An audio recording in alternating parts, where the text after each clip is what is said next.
back. Governor Phil Scott has been sworn in for his 5th term in Vermont's highest office.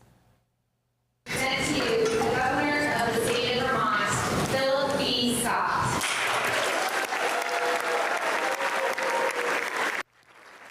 The governor delivered his inaugural address this afternoon on the second day of the Vermont legislative session. You saw it live right here on NBC5 this afternoon. His speech may have sounded very familiar to you. It's a similar message to his speeches in the last several years, that Vermonters need help right now and can't afford to continue with the status quo. We have team coverage from the state capitol tonight. Our Alexis Crandall is standing by with reaction from Democrats. But first, we want to begin with our State House reporter, Stephen Biddix, for a recap of Scott's message. Stephen. Yes, Liz and Brian. So Governor Scott started off the speech saying in the past 2 years, multiple policies have been passed that are hurting more rural Vermonters and hoping to change that throughout the session. But by far the biggest thing he highlighted is what's expected to be the biggest story of this legislative session, and that is the education funding formula and also lowering Vermonters' property taxes. Like many other lawmakers throughout the State House, he says the current education funding formula is broken and it doesn't need to just be reassessed but completely overhauled.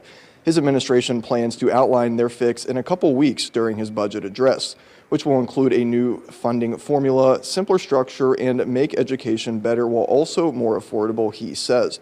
On the housing front, Scott looks to continue expanding Act 250 exemptions and using creative ways like the Vermont Housing Improvement Program, also known as VHIP, to continue building homes, which an assessment says the state needs 7,200 more homes just to break even and over 8,000 homes a year over the next 5 years to keep up. Right now, Vermont is currently building at a rate of 2,300 homes a year.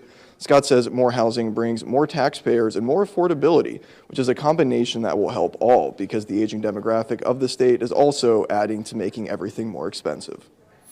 With fewer to pay for the growing burden of taxes and fees, education, utilities, and healthcare, Vermont becomes less and less affordable for those still here.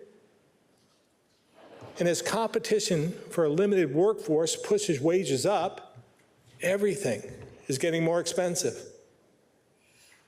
Meanwhile, it gets harder to attract the people we need because our reputation as one of the highest taxed and most expensive states isn't exactly a great marketing strategy.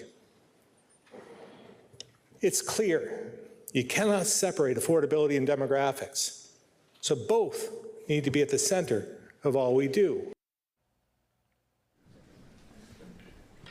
Election day and the drastic change in the legislature's makeup, saying Vermonters want them to separate wants and needs and remember who elected you here when you're going forward with policy throughout this session. So towards the end of the speech, Governor Scott acknowledged he is hoping a lot is going to get done throughout the session, but then he made a lighthearted joke saying, over the past few years, we've seen a lot of trucks getting stuck in smugglers' knots, but they added some chicanes this year that allowed for that number to drastically decrease to just 1. So if the state was able to stop trucks from going through the notch, he's hoping they're able to accomplish a lot this session.